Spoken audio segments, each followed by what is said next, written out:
Welcome, everyone. I'm Matt Snow here with another episode of Leaders in Lending here at CBA Live, joined by Mike Shepard, Chair of the Home Equity Committee. Welcome, Mike. Yeah, thanks. Nice to be with you. Yeah, absolutely. So why don't you maybe start by explaining your role as the Chair of the Home Equity Committee? Yeah, sounds good. So CBA has several committees that they put together, and one of them is focused on home equity lending.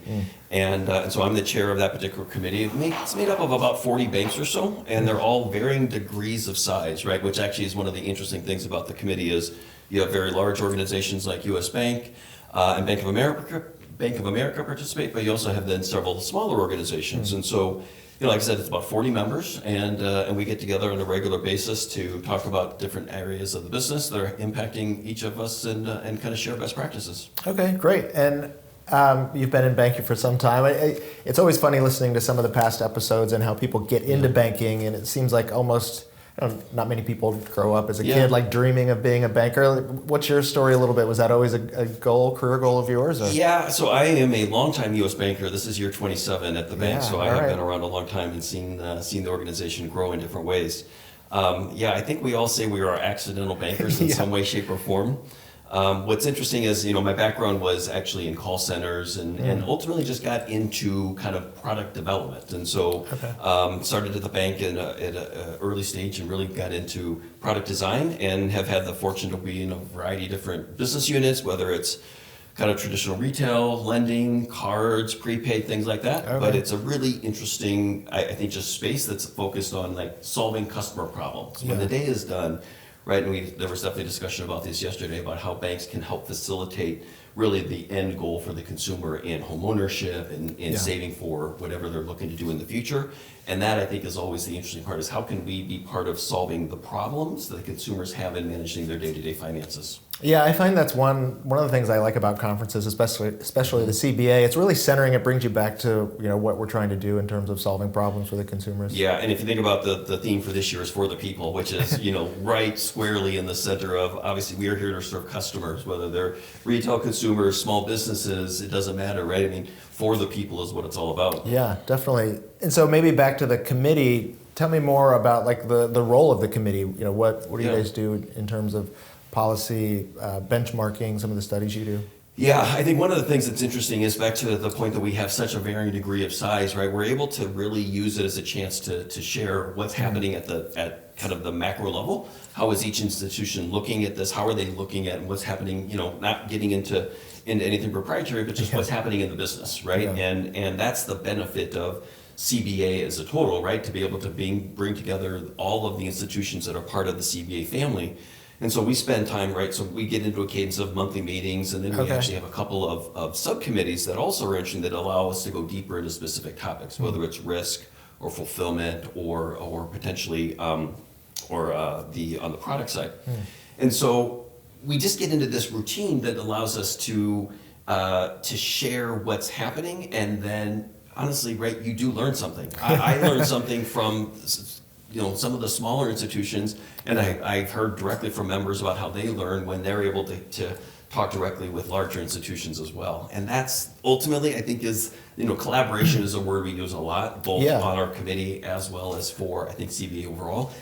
How are we able to collaborate to kind of raise the bar for everybody? Oh, nice. And I'm sure, we're all experiencing the impact of the changing and rising rate environment. I'm sure that's a hot topic. Like, how are you seeing that impact home equity specifically? Yeah, so home equity, the industry of home equity is interesting because it's obviously been kind of in a state of flux and in a state of flux for several years now, post-financial crisis.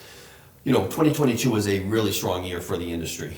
We saw balances grow for the market overall. Obviously, institutions were seeing some individual success. And that was really driven off of, if you just remember, right, the significant increase in interest rates that occurred. And so cash out refis really dried up, and as consumers wanted to continue to leverage the equity they had in their home, they were going to use that through a traditional home equity loan or a home equity line of credit.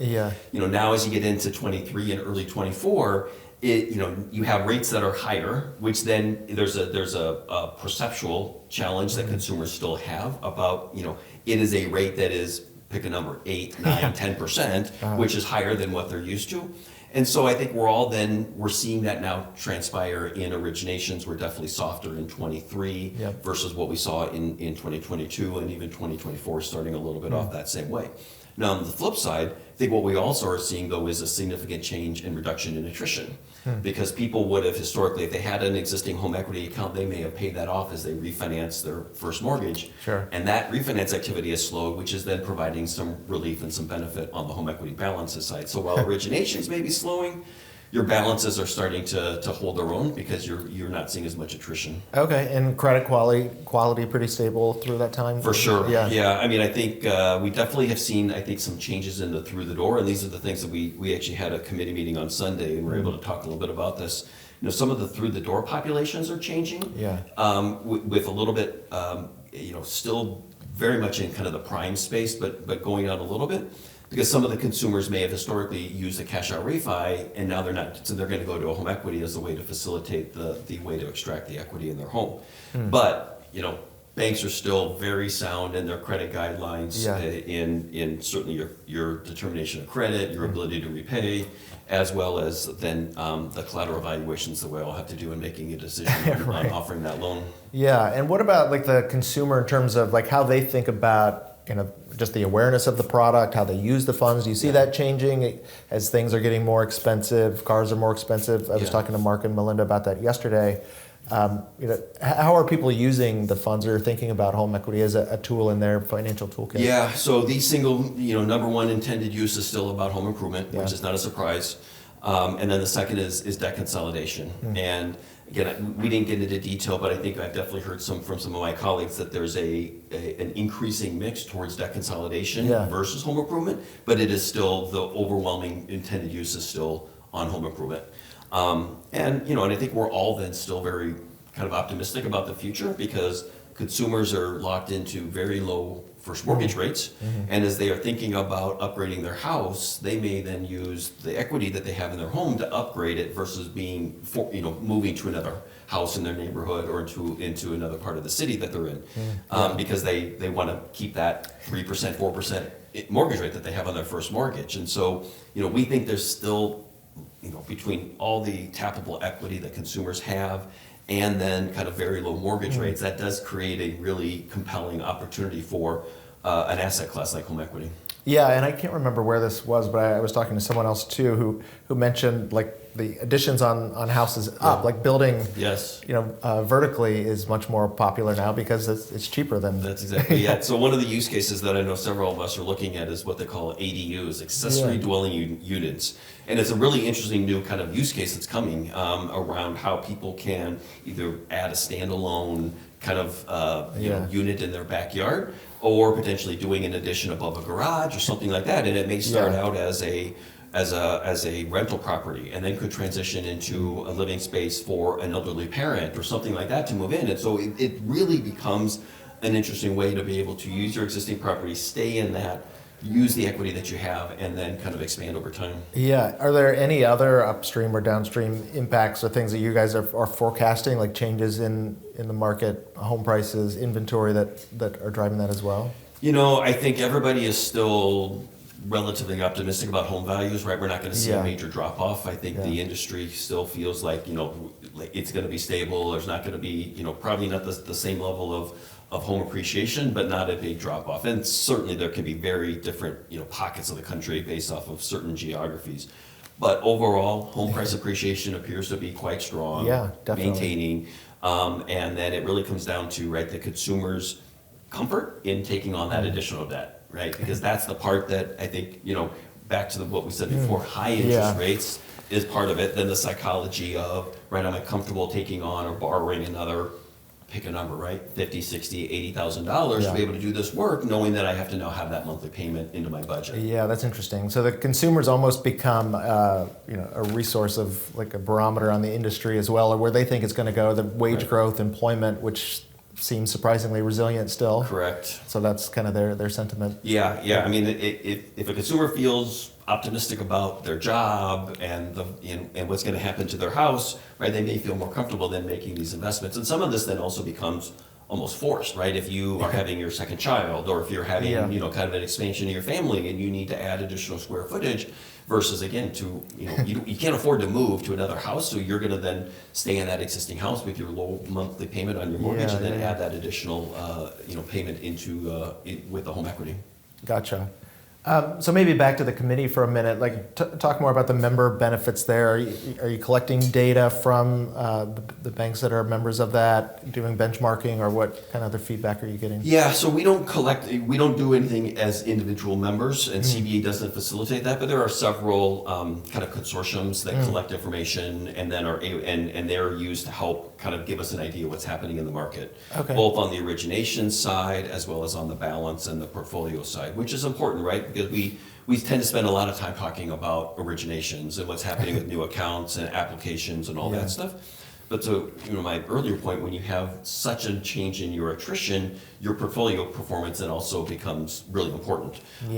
And so the committee then will use insights from companies like that to help then what are we seeing, and really driving different behaviors on kind of your through the door profile, and even then kind of some of your pull through rates and things like that. So the committee doesn't do that. Companies, there's third parties that will do that, and then many times people ask them to come in and share what they're seeing for the market, so that everybody on the committee has that same understanding. Okay.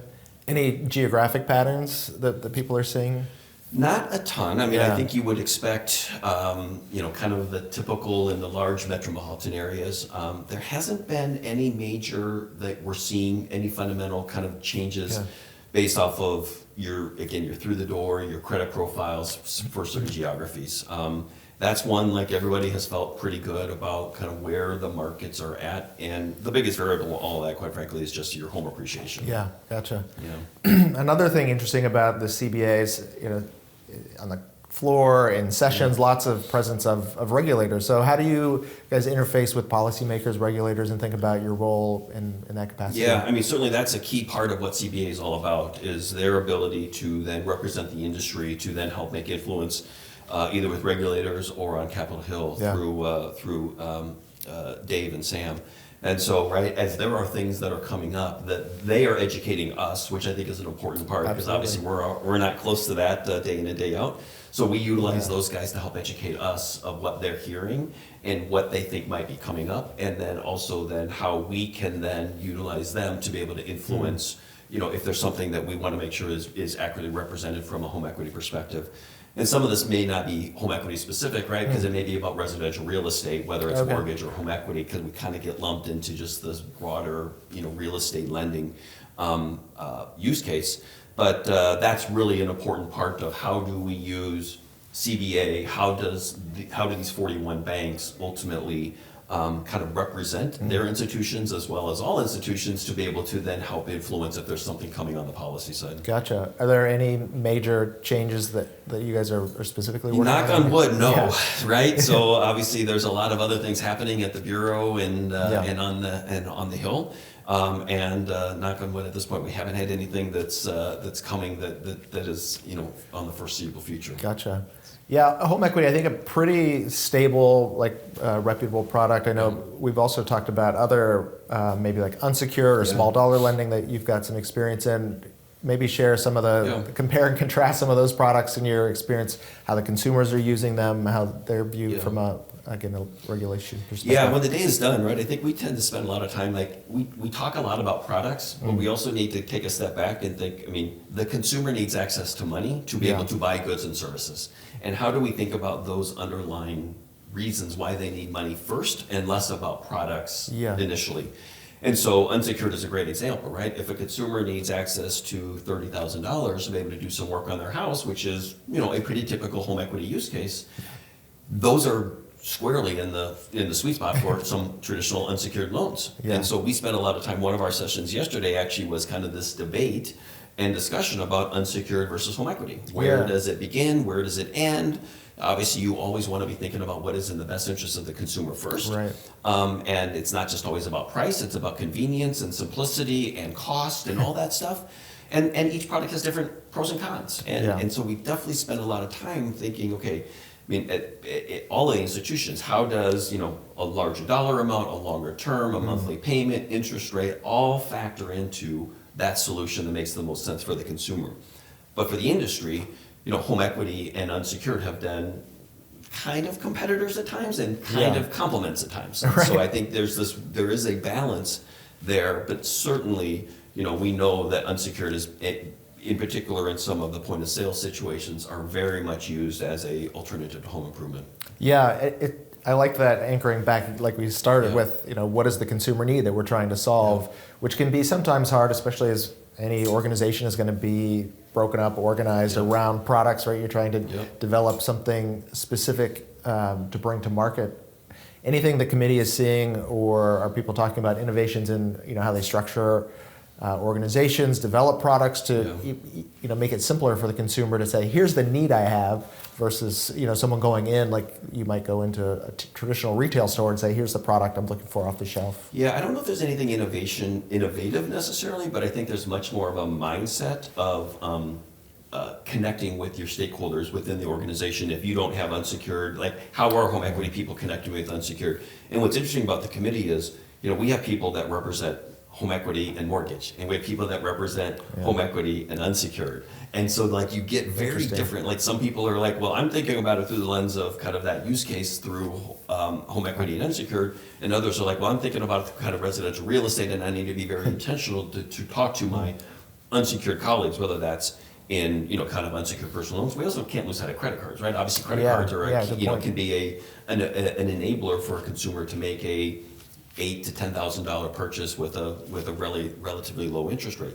So there isn't necessarily anything innovative in tech that we've talked about, but I definitely hear more from my colleagues about how they're proactively reaching out. And also then, how are risk people talking, right? So what is our risk policies for unsecured versus home equity, and where is there similarities and where are there differences? So it all is kind of just, I'll go back to collaboration, right? You need that collaboration and coordination at the committee level in addition to and individual institutions. Yeah, and I can imagine that could be really hard, especially in the financial services industry. You'd like a clear answer, like you can't really A/B test. Like if I give this person a personal loan versus a home equity loan, like how are they going to perform? What's their long-term relationship going to be? That would be an ideal state to be able to have a little bit more time, and you could do some creative things around potentially some of your marketing pages on your website and things like that. But ultimately, the day is done. They need to take a product A or product B and then go down a particular path. And another theme I'm seeing this week, and it could be my own bias for the things I'm looking for, is just around artificial intelligence.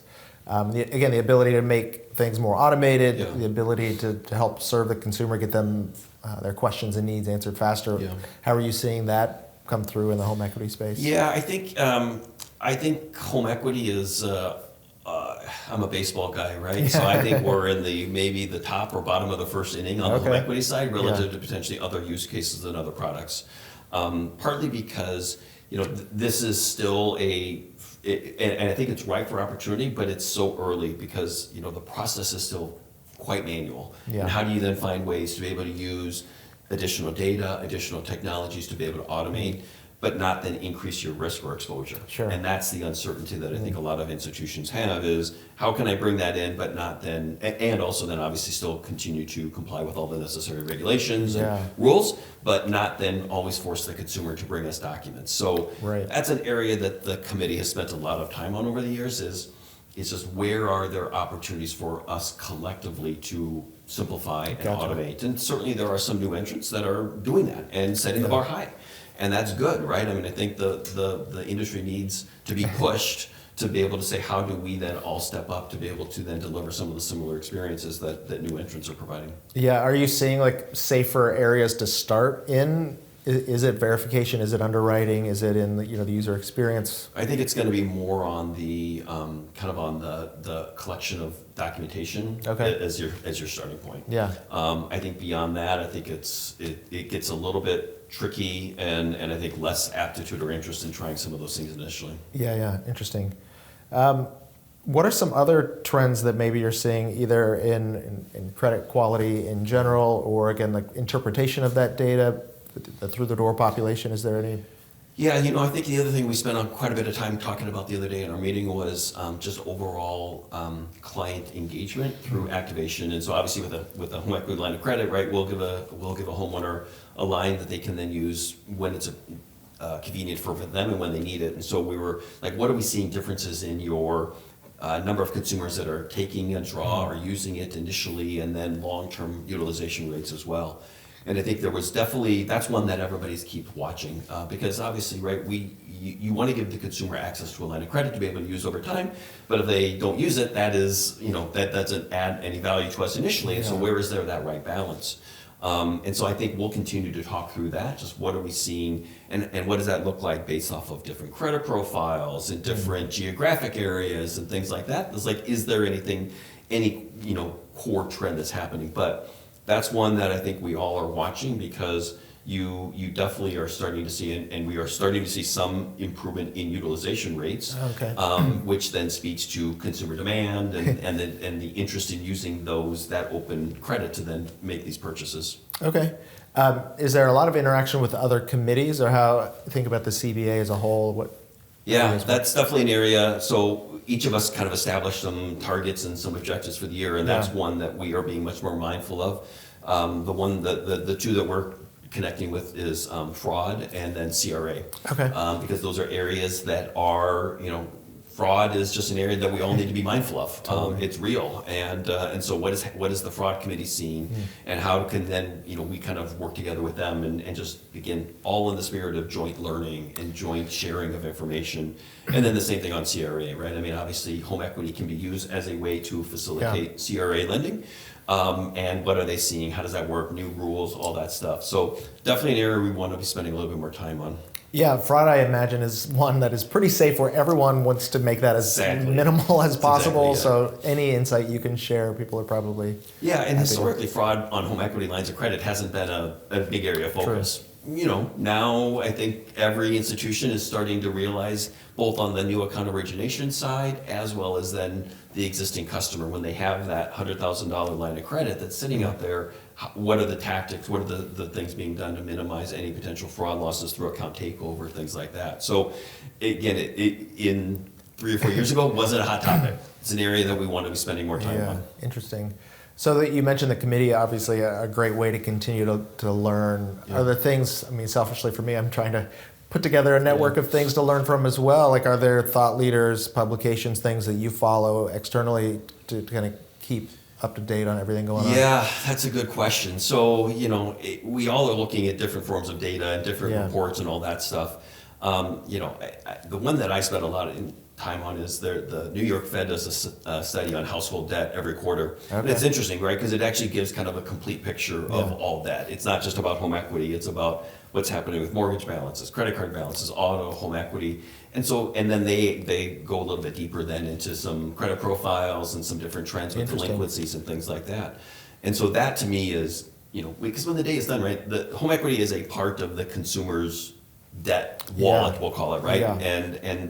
And how does this fit in with what's happening kind of in the bigger picture? So that's one we spent a lot of time on. And then, you know, there's a variety of things that come through, you know, like through Black Knight and through Curinos and other kind of industry groups that are then providing information about what's happening in the market, what's happening kind of in the in individual segments that all of us absorb and use to help kind of define what's happening. Okay, great. Well, I guess, you know, last opportunity for you is anything you want to plug, or if folks wanted to get involved in the CBA or on a committee, what's a good path for them to do that? Yeah, certainly, right? I mean, I think if anybody's interested in learning more about what we do, they can reach out to me. We've got our CBA contacts as well that we can then put them in contact with. But it's a great group of people that allows us, like I said, to interact and share and learn, and hopefully when the day is done, kind of all raise the bar for everybody. Awesome. Yeah. Well, I appreciate the time, Mike. It was great chatting with you, and enjoy the rest of the show. Sounds good. Thanks. Thanks.